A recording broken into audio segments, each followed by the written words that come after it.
ওই যে আপনার উত্তর 24 পরগনার কোনো একজন এমপি, আমি তার নাম বলবো না, আমি রাজনৈতিক দলের তকমা দিয়ে দিবে এখনই, কিন্তু বাস্তব কথা, ভিডিও আমি ডাউনলোড করে রেখে দিয়েছি। ভোট যখন হচ্ছিল, মুসলিম মেয়ে, মুসলিম বোরখা পড়ছে, ঘোমটা দিচ্ছে, ভোট চেয়ে চলে গেল। মানুষ ভোটও দিয়েছে আলহামদুলিল্লাহ। তারপরে একটা হিন্দু ছেলেকে বিয়ে করে নিল, তার সঙ্গে ডিভোর্স হয়ে গেল। এখন আর একটা ছেলেকে ধরেছে, বিয়ে করেছে। আজকের একটা ভাইরাল ভিডিও, সেই ছেলেটার বাড়িতে গণেশ পূজা করছে এই মহিলা এমপি, নিজে সেজদা দিচ্ছে ঠাকুরের সামনে। আল্লাহর কসম, যদি দেখাতে না পারি তা আমি গর্দান কেটে দিয়ে চলে যাব। মোবাইলে সেভ করে রেখে দিয়েছি। গাড়িতে আস্তে আস্তে দেখলাম, এ মুসলিম, এ মুসলিম। আপনি নাম জানেন, আমি বলছি না। আল্লাহু আকবার। মুসলিম মেয়ে, মানুষ এত বড় নিচে নামে। তখনই বুঝলাম একটাই কথা, এর ভিতরে দিনের জ্ঞান নেই, এই জন্য রাস্তা খুঁজে পাচ্ছে না, কোন রাস্তায় চলি। এ দুটো ধর্ম কি অপমান করছে, মুসলিমদের অপমান করছে, হিন্দুদের অপমান করছে। কি বললাম বুঝলেন না? দুইজন কি শিক্ষিত মানুষের মর্যাদা অনেক।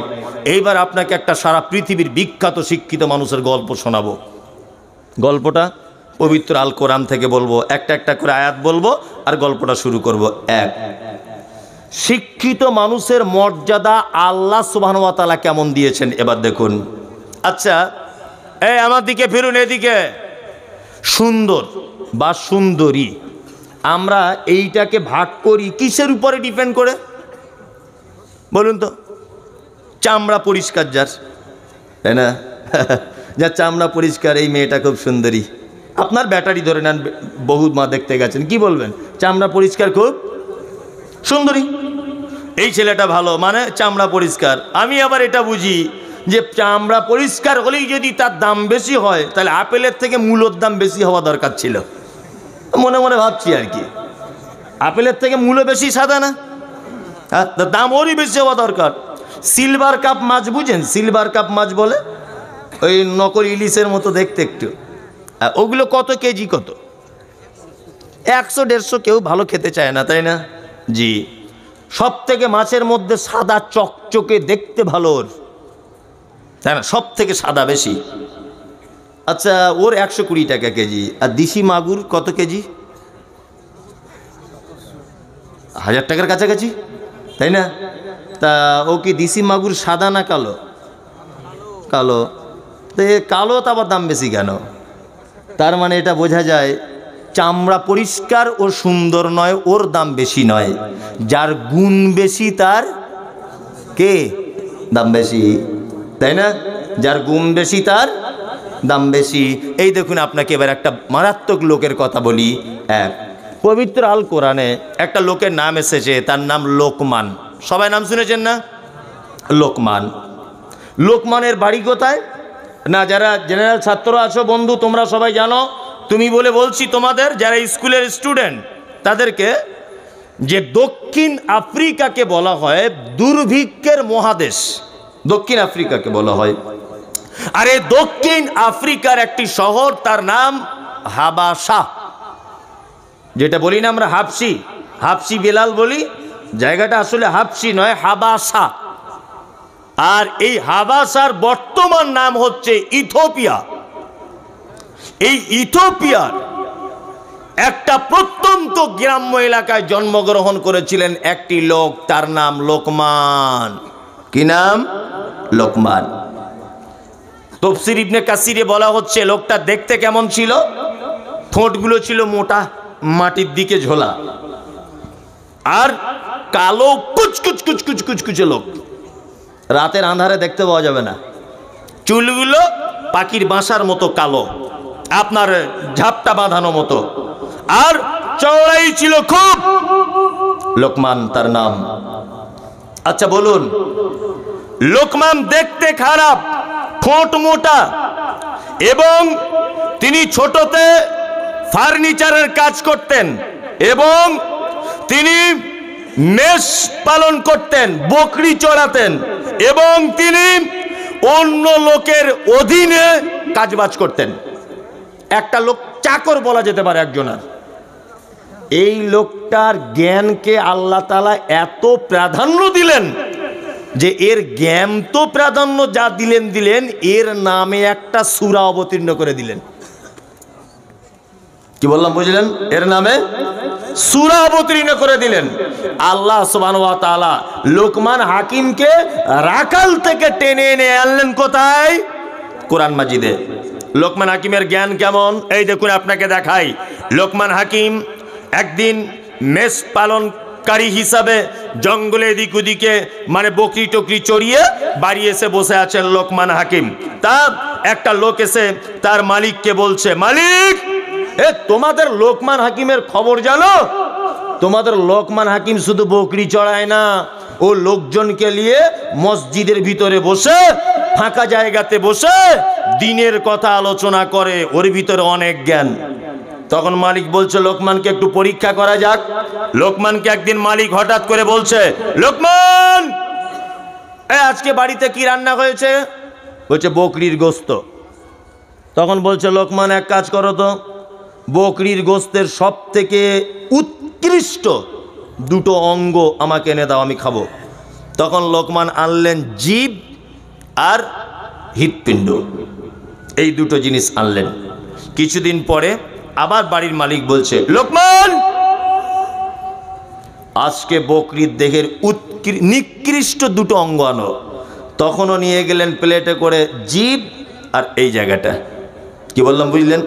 তখন মালিক বলছে, এই লোকমান, তুমি আগের দিনে বললে এই দুটো উৎকৃষ্ট, আজকে আবার বলছে এই দুটো নিকৃষ্ট, এটা হয় কি করে?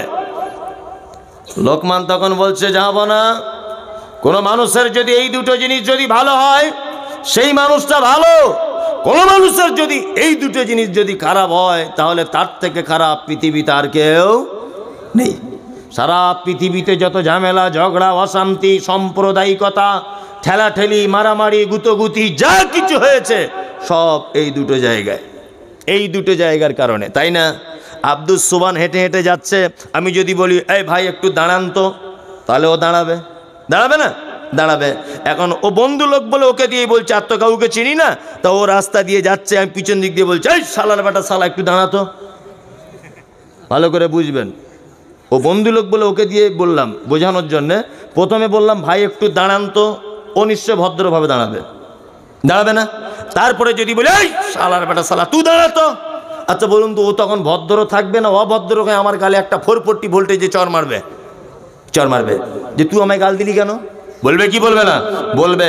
তাহলে একটাই জীব, একটাই জীব নয়। শুধু বললাম, ভাই একটু দাঁড়ান তো, মিষ্টি করে বললাম, কোনো সমস্যা হলো না। যখন গাল দিয়ে দিলাম, ও আমাকে এক চর মারলো, আমি ওকে এক চর মারলো। ওর চেহারা ভালো, আমি ওর সঙ্গে পারছি না। না, আমার দুটো ছেলে আসছিল রাস্তা দিয়ে, বাঁশ নিয়ে এসে ওর মাথায় মারলো, ওর বেটা এসে আবার আমার মাথায় মারলো। তাতে করে বোঝা যাচ্ছে যে গোষ্ঠীগত দ্বন্দ্ব হতে হতে সারা গ্রাম ঝামেলা। মূল অপরাধ কে? হ্যাঁ, এই জায়গায়। আর একটা সাংঘাতিক ব্যাপার, সেটা হচ্ছে এই জায়গাটা যার নষ্ট, এই তো সেই মুর্শিদাবাদ, এই সেই মুর্শিদাবাদ যেখানে নবাবের মতো মানুষের বাড়ি ছিল। আপনাদের পাশেই তো নাকি? হ্যাঁ, জানেন নবাব ব্রিটিশদের সঙ্গে যুদ্ধ করেছিলেন নদিয়ার পলাশীর আমবাগানে, জানা আছে? হেরেছিলেন না জিতেছিলেন? হ্যাঁ, হেরেছিলেন না? কেন হেরেছিলেন তার ইতিহাস। গোলাম আহমেদ মুর্তজা বাংলার বিখ্যাত বক্তা সম্রাট ছিলেন। উনি বইয়ের ভিতরে বিস্তারিত ইতিহাস লিখেছেন। আমি ওনার বই থেকে পড়ে নকল করে আপনাকে বলছি। তবে ওনার ইতিহাসের সঙ্গে স্কুল সিলেবাসের ইতিহাস নাও মিলতে পারে, কারণ ওনার ইতিহাস চরম পর্যায়ের উন্নত মানের ইতিহাস। উনি বলছেন যে নবাব সিরাজকে পলাশীর আমবাগান থেকে পরাজিত করার, লাল পতাকা দেখিয়ে তাড়িয়ে দেওয়ার সব থেকে বড় ভূমিকা যার ছিল, তার নাম হচ্ছে মিস্টার মীর জাফর আলী। নাম জানেন? নবাবের বাড়িতে ছিল, নবাবের খেয়েছে, নবাবের গাড়িতে চড়েছে, নবাবের সাথে শিখেছে, কিন্তু নবাব ব্রিটিশদের মারার যে চক্রান্ত করেছিলেন তার বাড়িতে বসে সমস্ত চক্রান্ত জানতেন মীর জাফর আলী। ভিতরে ভিতরে নবাবকে বলে, উপরে উপরে নবাবকে বলেছে আমি আপনার পক্ষে আছি, ব্রিটিশদেরকে দেশ ছাড়া করতে হবে। এরা দাড়ি রাখলে কর আদায় করে, নীল চাষিদের কাছে কর আদায় করে।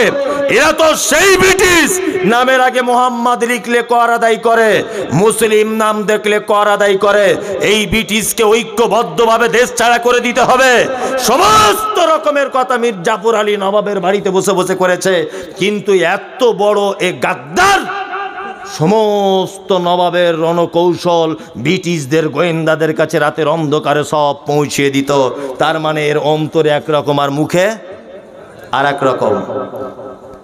আল্লাহ সুবহানাহু ওয়া তাআলা এই কোয়ালিটির মানুষদের ব্যাপারে বলেছেন, অমিনান নাসি মান ইয়াকুলু আমান্না বিল্লাহি ওয়া বিল ইয়াউমিল আখির ওয়া মা হুম বিমুমিনিন। তারা এসে আপনাকে বলে যে আমরা আল্লাহকে বিশ্বাস করি, তারা এসে আপনাকে বলে আমরা আখিরাতকে বিশ্বাস করি।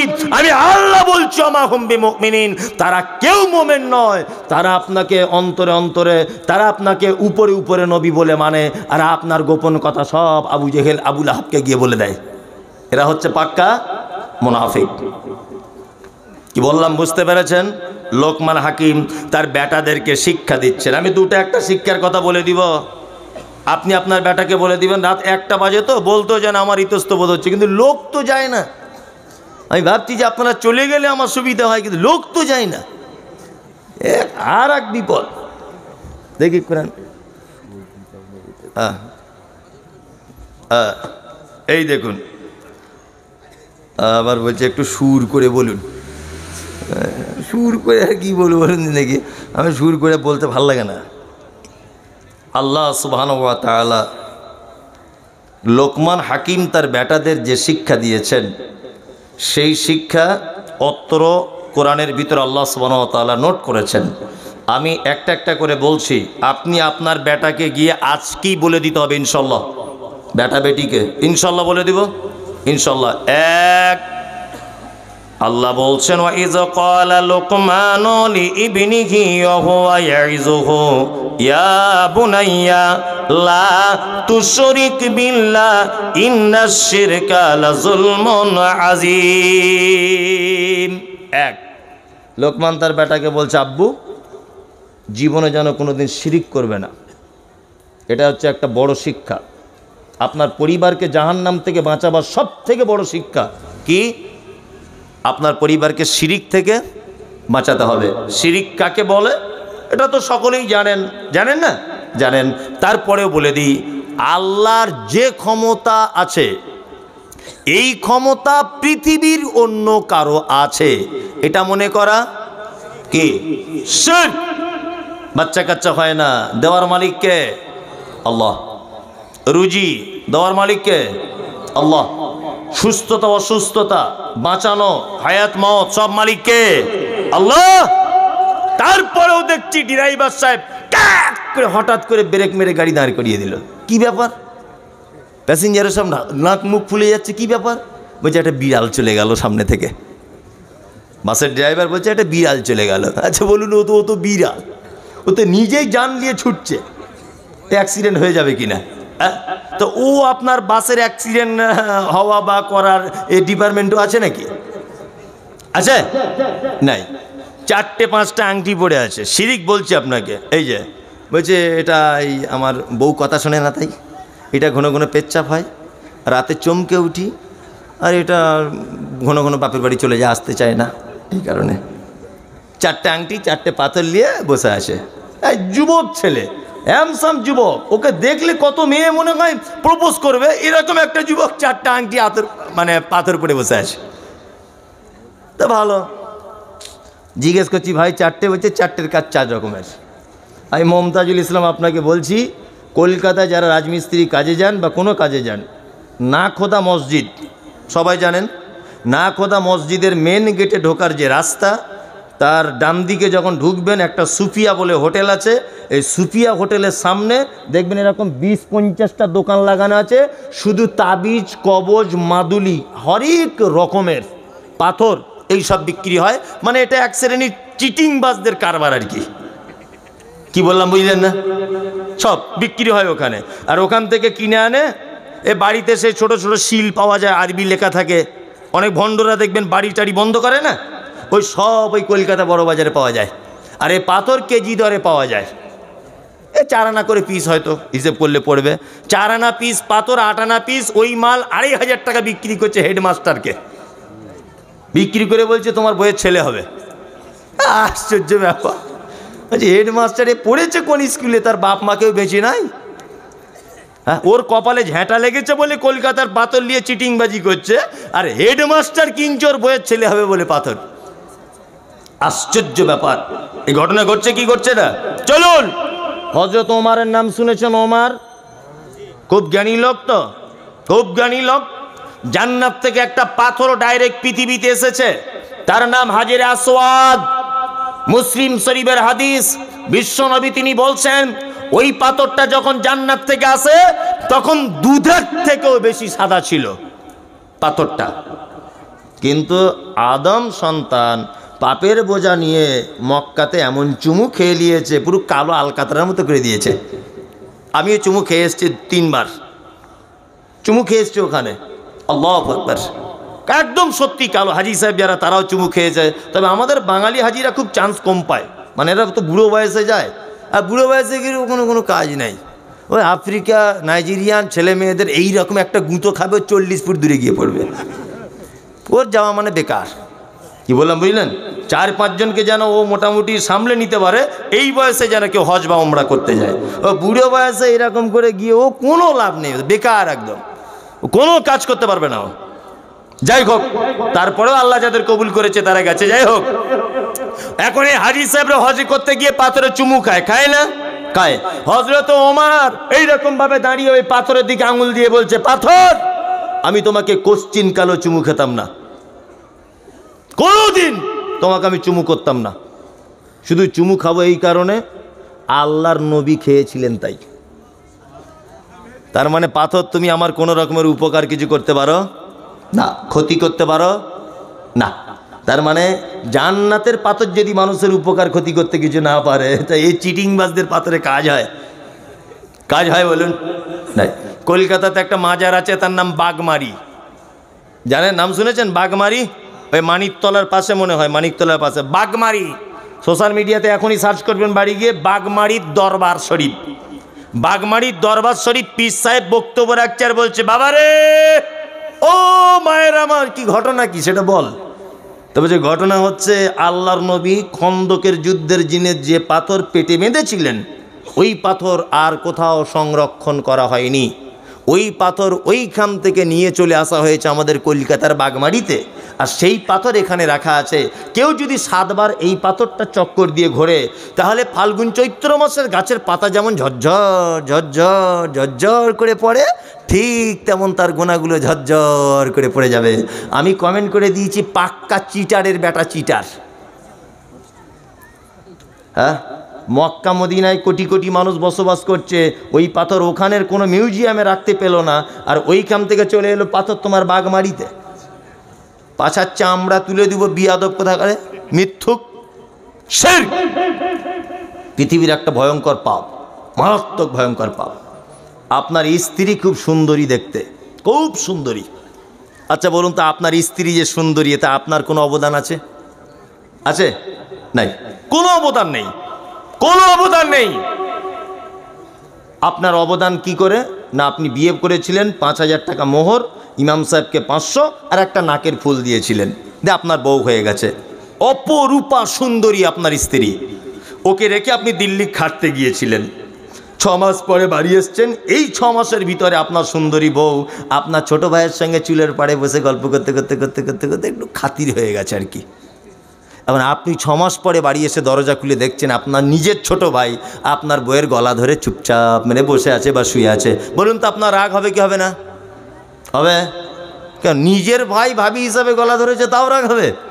তাও হবে, তাই না? কিসের এত অধিকার, কিসের? কি দিয়েছো তুমি ওই নারীটাকে? 5,000 টাকা দিয়েছো মোহর, 500 টাকা ইমাম সাহেবকে বিয়ে পড়ানোর জন্য দিয়েছ, আর কি দিয়েছ? একটা নাকের ফুল কিনে দিয়েছো। সামান্য এই 2-3টে জিনিসের কারণে এত অধিকার যে তোমার ওই বউটা যদি তোমার নিজের ভাইয়ের গলা ধরে তবুও তোমার জ্বালা ধরে। ও যদি কারোর দিকে ফিরে মিষ্টি করে হেসে দিয়ে যদি কথা বলে তবুও তোমার রাগ হয়। এবার আপনাকে বলুন, এই যে এই আমার দিকে ফিরুন, এই যে ফোল্ডিং সিস্টেম, আচ্ছা বলুন তো, এটা যদি মোটর সাইকেলে কোনো পার্টস হতো, গ্রিস করতে হতো না 4 মাস পর পর? না তো জং লেগে যেত। এই যে অটোমেটিক, এই গ্রিস করা লাগতো না? গাড়ি ঘোড়া কিছু হলে লাগতো কি লাগতো না? লাগতো। এই যে আই পাওয়ার, এটা যদি ব্যাটারি চালিত হতো চোখটা, কত টাকার ব্যাটারি যেত বলুন তো? যেত কি যেত না? আপনি যে অক্সিজেন নেন, অক্সিজেনের মালিককে জোরে বলুন আল্লাহ। আপনার যে আই পাওয়ার, এই আই পাওয়ার, এই যে সিস্টেম টোটালটাই কার দান? আল্লাহর দান। আপনি যে জমিনে চলেন, এ জমিন কার?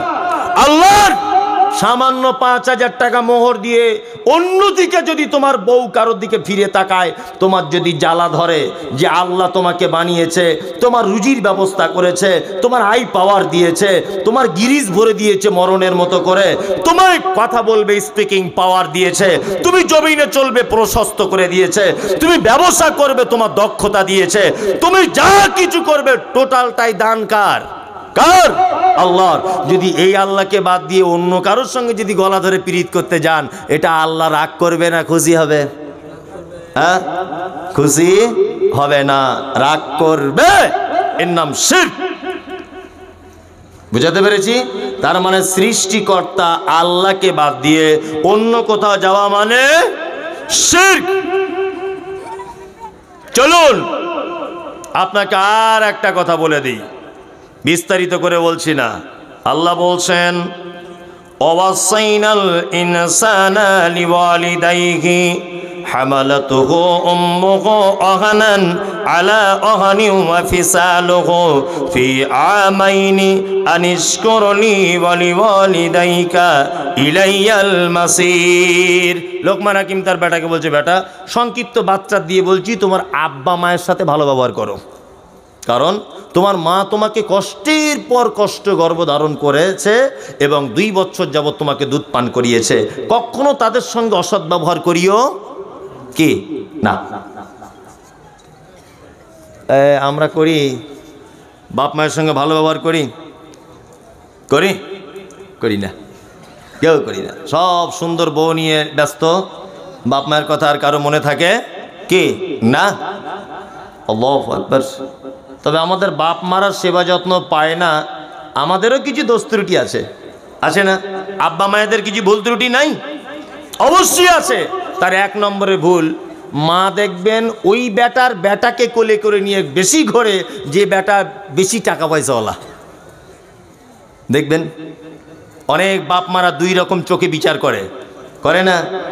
যে বেটা একটু অর্থ দিক দিয়ে কম, সেই বেটার কি আর কম, তাই না? আর আরেকটা ব্যাপারে আমরা বাপ মারা ভুগছি, এই কথাটা বলে বক্তব্য শেষ করে দিব, একদম 1টা বেজে গেছে। আমরা বুড়ো বয়সে বাপ মায়ের কাছে ভালো মন্দ, হ্যাঁ বুঝতে পারছি কি বলছে, হ্যাঁ বুঝতে পেরে গিয়েছি। হ্যাঁ ওটা আগে না? ও আচ্ছা আচ্ছা, সেটা যদি আর একটু আগে বলে দিত তাহলে ভালো হতো আরও। যাই হোক, তাহলে ওইটাই যখন আগে, তাহলে আর আমি ওই দিকে বাড়ছি না। এবার আপনাদের মানে প্রতিষ্ঠানের এটা জলসা, এই দিকটা অবশ্যই মাথায় রাখা উচিত। আর রাত্রি তো অনেক হয়েছে, মানুষ আর যতই ভালো বক্তা হোক আর বক্তব্য রাখুক, মানুষ আর থাকবে না। তা আর দানের কথা আমি ভয়ে বলতে পারছি না, মানে বললেই লোক সব পালাবে এক্ষুনি, এরকম একটা ব্যাপার। তবুও বলি, হ্যাঁ যারা এখানে বসে আছেন আপনাদের কাছে খুব অনুরোধ যে আপনারা মাদ্রাসাকে কিছু সহযোগিতা কি করুন, সকলেই কিছু সহযোগিতা করুন। যদি আমি যে মারাত্মকভাবে আদায় করতে পারবো তাও নয়, তারপরে বলছি এতে কি টাকা চিঠি দেন, সবাই দেন। আমাকে কেন প্রশ্ন করছে? না না আমি প্রশ্নের জবাব দিতে আমার অত বিদ্যা আছে নাকি? এই দেন, কেউ আছেন ভাই? দেন, আপনারা দেন 1-2 হাজার, যার কাছে যা আছে। পরপর 2টো বক্তা বক্তব্য রেখেছেন, যদিও আদায় করেছেন, আর এত রাত হয়ে গেল তো, ওই জন্য বলছি যে আপনারা অন্তত কিছু দেন, আল্লাহর রাস্তায় আসুন। জি দেন। বেনামিতে 500 টাকা দিয়েছে। ও মাশাআল্লাহ, বেনামিতে একজন 500। মহিলা।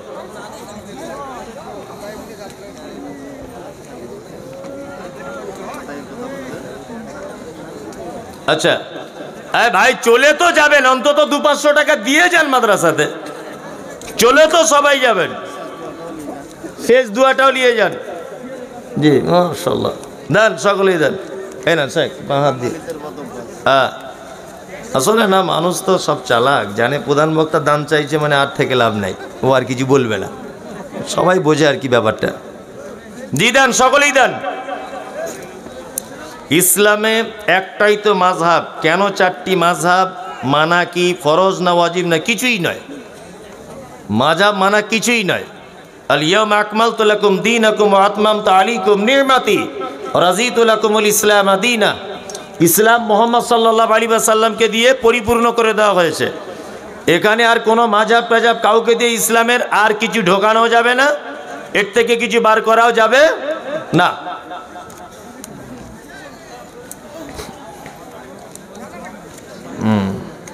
সুন্নাত এবং হাদিসের মধ্যে পার্থক্য কি, এটা তো বুঝলামই না।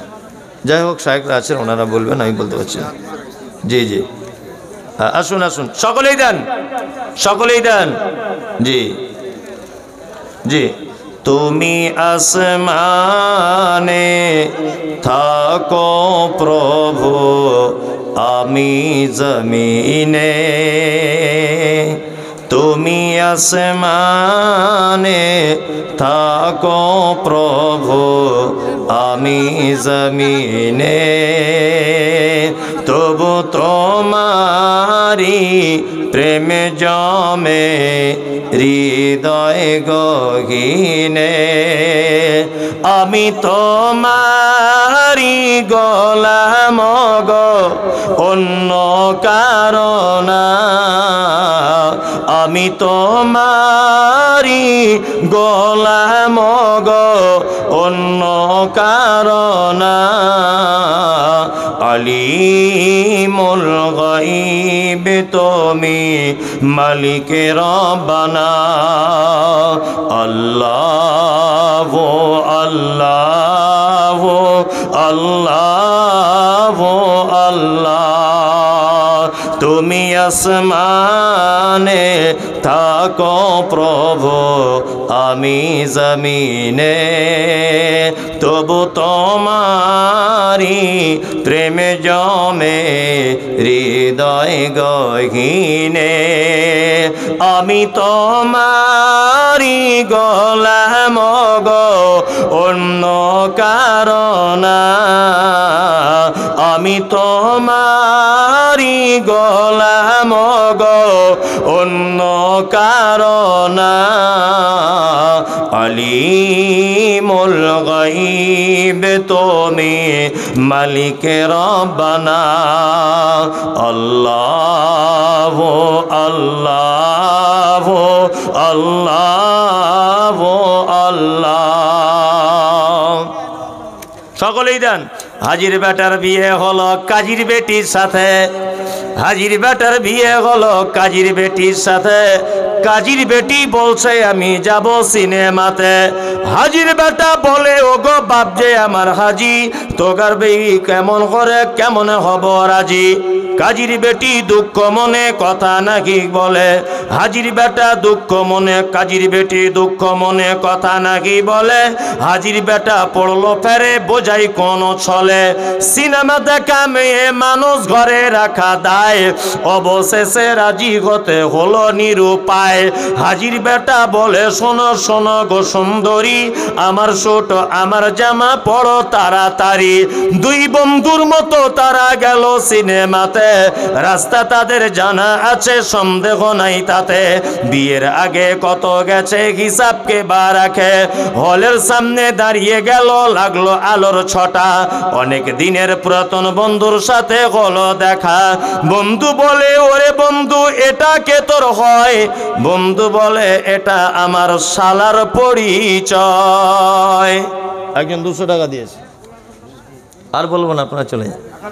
এই, আচ্ছা তাই না? ঠিক ঠিক ঠিক। আদেশ করিল আল্লাহ পবিত্র কোরআনে, আদেশ করিল আল্লাহ পবিত্র কোরআনে, আর বিবাহ করিতে যত আদম সন্তানের, কোরআনে আদেশে আল্লাহ যদি না করিত মানুষের বংশ সব ধ্বংস হয়ে যেত। কিন্তু বর্তমানে ঘটেছে এমন, কিন্তু বর্তমানে ঘটেছে এমন, বেটির বিয়েতে বেটার বাপ নিচ্ছে কত পণ। কেউ সোনা দানা নিচ্ছে, কেউ টাকা করি, কেউ জমি জায়গা নিচ্ছে, কেউ নিচ্ছে বাড়ি। আবার কত বাপজি বলে নিব না কপন, বেটা বেটি সাজিয়ে দি কি বিয়াই আপন। টাকার বেলায় সাধু সাজে, জমির বেলায় চোর, বর্তমানে বেটার বাপ এমনি হারাম খোর। চোর লোকে চুরি করে অন্ধকারে হলে, বেটার বাপ করে চুরি দিনের উজ্জ্বলে। হায়রে বেটার বাপ তুমি এমনি লোভী হলে, টাকার বদলে বেটা বিক্রি করিলে। বহরমপুর হাটে শুনি বিক্রি হয় পাঁঠা, পাঁঠার মতো বিক্রি করো তোমরা নিজের বেটা। হায়রে বেটার বাপ তুমি এমনি লোভী হলে, পাঁঠার মতো বেটা বিক্রি করিলে। তোর জন্য কত নারী বিষ পান করে, কত নারী গলায় দড়ি দিয়ে ঝুলে পড়ে।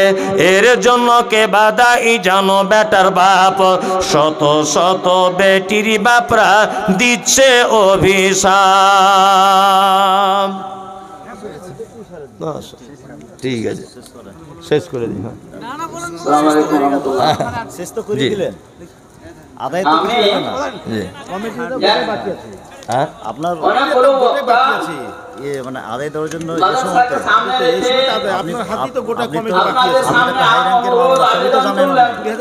আমাকে তো প্রথমে কেউ কিছু বলি না, না আপনাকে তো জানাতে পারে। সারাদিন বুঝতে পারছি, আপনি বাদ করে এলেন, না না এটা বাদ গেলেন, আপনি এটাকে মানতে হবে আপনাকে। না না দেখেন একটু আমাকে তো আগে থেকে একটু হিন্ট দিতে হতো। নূর মোহাম্মদের তো একটা আলাদা নাম হওয়ার এটাই একটা কারণ, ওই ব্যাকগ্রাউন্ডটা পুরো জানে প্রত্যেক মাদ্রাসা। এই বাকি লাইভ করবে না, পড়াশোনার কথা হয়েছে না, লাইভ করবে না। অ্যাকচুয়ালি মাওলানা এই সময়টা আপনি যে সময়টা আছেন কি না, প্রায় 2-2.5 লাখ টাকা আদায় হতো। না না ব্যাপার হচ্ছে, আমি তো জানি দুটো বক্তাদেরকে নিয়ে আদায় হয়েছে। কেউ আসেনি আদায়। হ্যাঁ ঠিক আছে, আমি তো জানি দুটো বক্তা থেকে দিয়ে আদায় করেছে, আমি তো জানি না। আমাকে তো সেটা কিছু বলিনি। মূল ভরসা সেটা আমাকে একটু টাচ দেওয়া দরকার ছিল, আমি তো একেবারে ধরে নেন কিছু বুঝতে পারছি না। আমি জানি শেষবারে যেমন হয় একটু আদায় তেমন হবে, আমি এটা ভেবেছি। বুঝলেন, আমি তো যদি আপনারা বলতেন যে মূল ব্যাপার এটা, তাহলে আমি সেইভাবে করতাম। আমার মাদ্রাসা, মাদ্রাসা তো আমার আদায়েরই মাদ্রাসা। আরে বাবা সেটা তো আমি তো সেটা জানি, কিন্তু আপনারা বলছেন যে মূল আদায় যেটা, মূল আদায় তো, তা মূল আদায়টা ওটা বলে দিতে হতো। ঠিক আছে, মূল আদায়টা একটু বলে দিলে ভালো হতো। না না আমি তো জানি মাদ্রাসা, আমি জানি না আদায় হয়ে গেছে, লাস্টে যেটা হবে এটাই, আমি এটাই ভেবেছি। সামনের বছর আছি, আগামী দিন আমি এটাই ভেবেছি। আরে ভাই তোমরা তো লাইভ করতে মানা করছি, একটা পার্সোনাল কথা বলছি। জি হ্যাঁ